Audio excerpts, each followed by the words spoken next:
Welcome, AI Explorers, to another chat about the AI frontier. Today, we're going to talk a little bit about GPTs, the GPT Store, and our new course about creating your own custom GPTs. Jacob's going to lead that discussion. We're going to talk a little bit about what's going on in the AI space. So take it away, Jacob. So today we're going to talk about custom GPTs. And like Warren mentioned, we're very excited to launch our custom GPT course. One of the things that we want our viewers to understand is that we don't just have hobby level experience with creating custom GPTs. In my case in particular, I have a law firm that I own, and I have been using GPTs extensively in how I train people, in the work that I do, and we're rolling them out. And in fact, I had my list of onboarding software. When I hire somebody new, these are all the things I need to set up. And ChatGPT has joined the list of softwares that I give to new hires because of a custom GPT that we use to train new people at our company. And so that's the level of experience we have when we talk about creating custom GPTs, some best practices, and we're just really excited to release that. So check it out at Tingenuity AI. Okay. The other thing that I would say though is today's conversation is really just kind of taking a look at custom GPTs in general and the GPT, I want to say, store. Store. That's air quotes. I like the air quotes. Wow. Just being honest. So No. the reality is we have been on this channel super fans of OpenAI. And today's going to be kind of the first day that we're a little critical of some of the things we're seeing. Some recent headlines, for example, about Scarlett Johansson and GPT 4.0. Again, wonderful developments. We're glad we're moving forward. But then we're also going to take issue with some of the, I guess, some of the phrasing that they're using. There's been some chaos. I'm not as concerned about the people who've left recently as I think some commenters I've read about online. But the messaging, maybe just kind of figuring that out is really where I think we're at. And just managing the whole affair of it. It's become this phenomenon, really, and they're now superstars. And you gotta put a little more consideration into what you're doing, what you're saying, and how you're implementing things as well. So I hate to say it, but they're having that Google Gemini starting moment where we're showcasing this. It's real time, but was it? Mm. And you get that Thor meme. Right. So the technology is obviously incredible. I think it's interesting, actually. I heard one of the things that I read recently is that Tim Cook at Apple, he's considering which of the AI tools out there to incorporate into the iPhone. Is it going to be ChatGPT or is it going to be Google's Gemini? And apparently in his personal usage, Tim Cook does what all of us who have any experience with this do. He uses ChatGPT. But when you're a big company and you have a lot of money, which direction do you go? So that's also another interesting wrinkle in kind of recent news. That's interesting that he would be considering Google because that's more of an Android focused thing. So that's interesting. I hope that he incorporates ChatGPT for obvious reasons. It's the tool that you and I are more familiar with.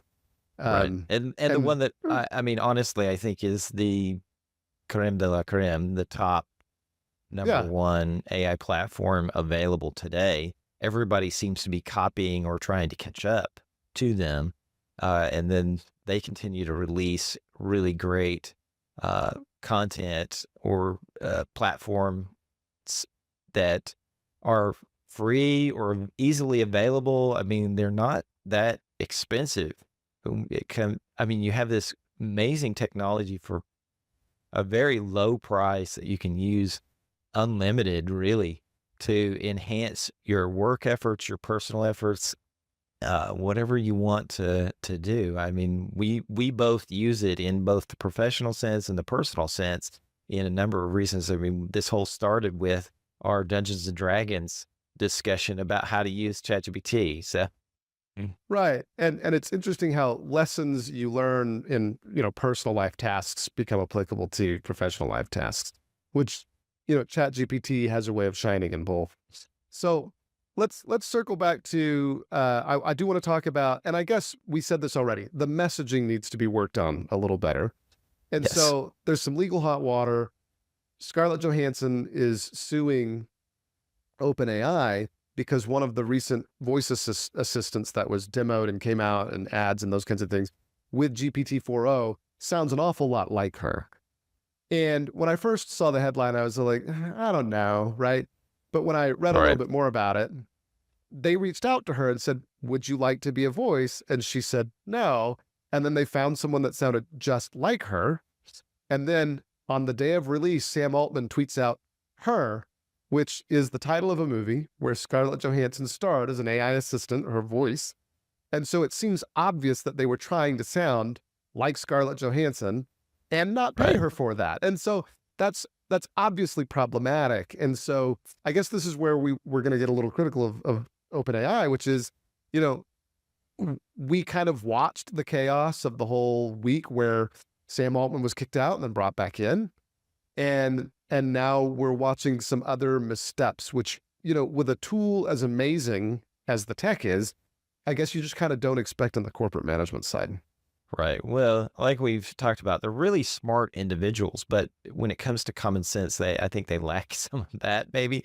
And maybe that's, hopefully that's not being infused into their tools that they're creating. But, like we've talked about, they do need to look at things in that legal sense. I mean, obviously this is just blatant.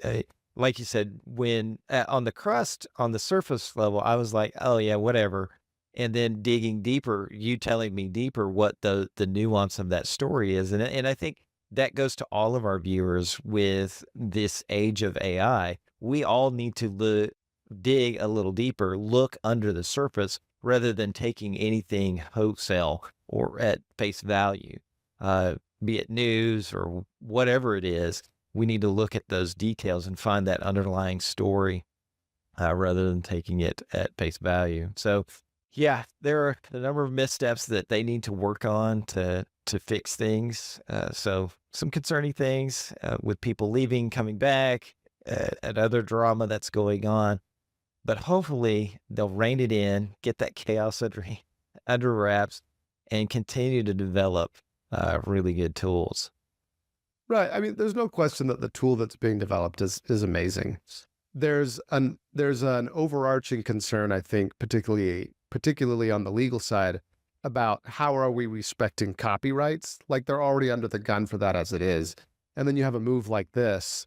It seems a little like, okay, maybe we're not thinking enough about this at a company cultural level. Um, Well, a number of levels. I mean, they already had a run-in with the New York Times about certain things, but regarding plagiarism and other things.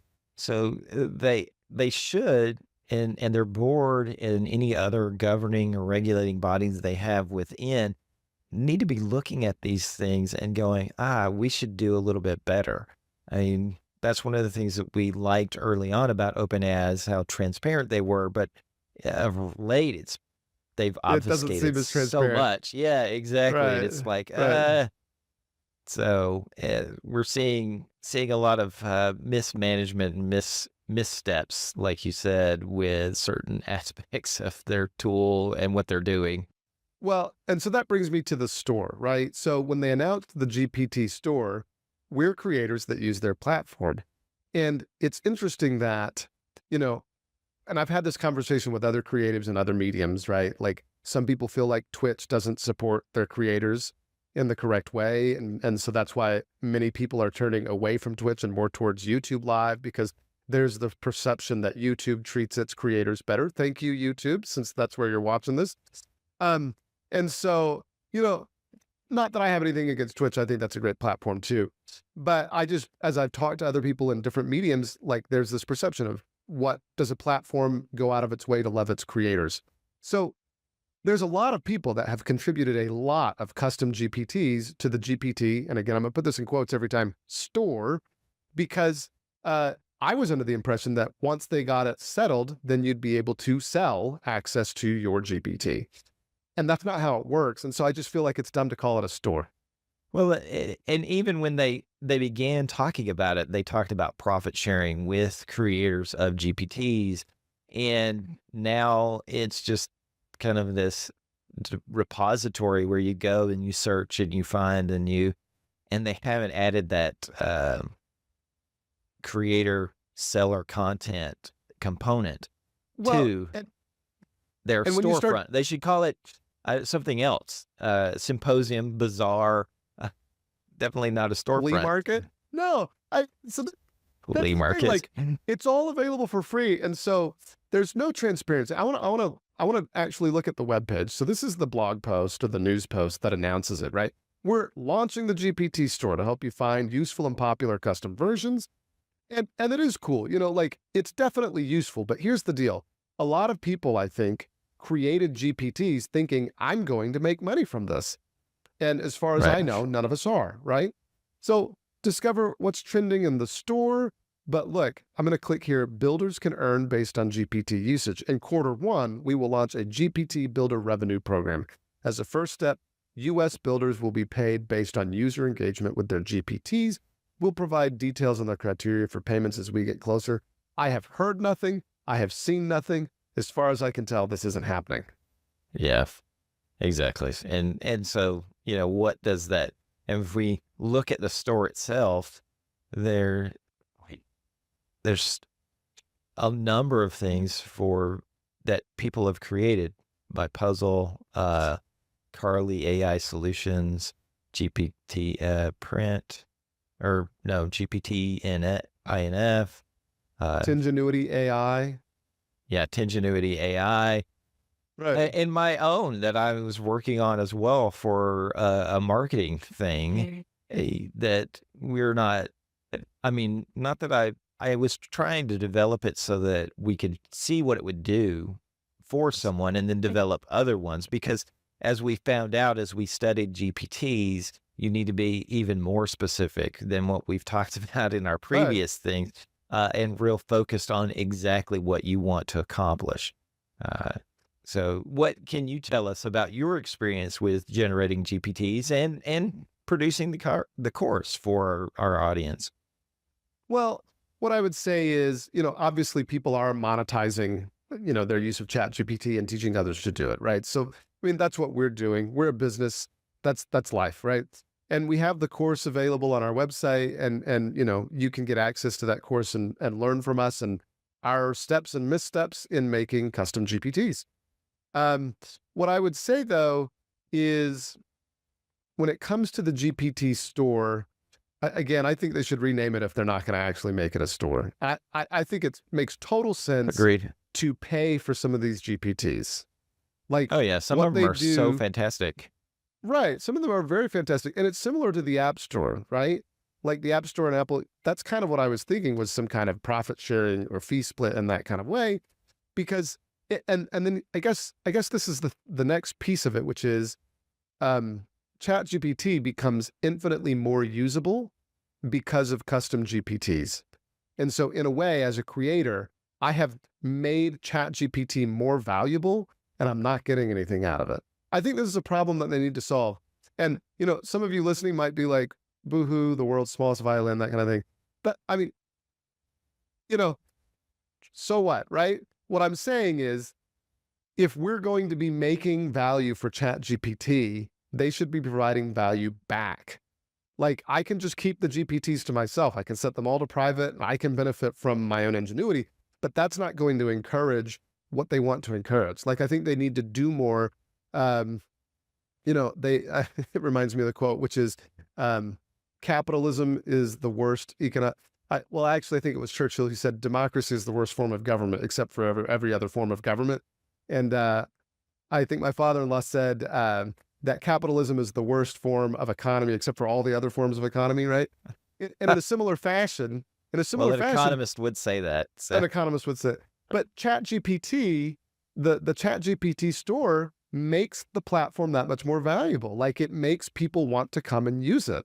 And so, yeah, they should figure out how to reward creators, because I know that we're not making GPT-5, right? Like that's not what we're able to do with this platform. But what we are able to do with this platform they should figure out how to recognize people for it. Well, you're speaking exactly to that point. It's crowdsourcing. I mean, they're using those GPTs to crowdsource their next level of GPT, and because of the numerous people that use this platform, they're getting ideas and inspiration from all these things. And while right, and you should be funneling some of that monetary success back to your creators, just like YouTube does. I mean, what would YouTube be without the people that create videos? I mean, Yeah. What I think this goes to, though, is if OpenAI doesn't change this, they'll be seen as the company that profits off other people's copyrights and other people's intellectual property and doesn't respect the intellectual property rights of others, right? right, With the right. Scarlett Johansson stuff, with the New York Times stuff. Yep. And now this, it's becoming a pattern or a track record of like, well, we don't respect people's intellectual property rights. You know, Right. we're not interested in that. Yeah. So Yeah. You're that exactly to me right. is concerning. It's a concerning attitude to have for a company that says it wants to do good, which I believe, like I don't think that they're dummies, and I don't think that they're evil, and I don't think they're making Skynet. Like, I don't think that that is the intention, but there needs to be more attention on this point at OpenAI to say, okay, how do we include copyright holders? How do we respect the intellectual property rights of others? And how do we encourage creators to help us grow this in an even better, more fantastic way? I think that those are Exactly. great questions for them to be asking themselves. I agree. I agree. It is. A lot of people have put a lot of work into this on their side for sure. But as you get more and more people using these technologies and inspiring and training the model and themselves, the individuals, the humans behind the AI platforms, they're being inspired by all this stuff that's being created. So you need to funnel some of that back. And I know one of our previous guests would be very interested in that kind of topic. Sherry was very much about the copyright and how things shake out. And so some of that definitely needs to be funneled back to those that are helping, uplift the tool. These early adopters who are joining in and raising the standards and the capabilities of the tools that we're using. Yeah, totally agree. Well, this has been a good chat, Warren. I appreciate you taking Always. the time. If you have questions or if you want to look at our course for how to create a custom GPT and the value that it can bring to your own business and to you personally, check us out at Tingenuity.ai. Check out our course. We're so excited to bring that to you. And also keep visiting here at Tingenuity AI on our YouTube channel. Check out our Midjourney Mondays, our weekly news updates. And we're so glad that you're here with us. Like and subscribe. We will see you around. Thank you very much.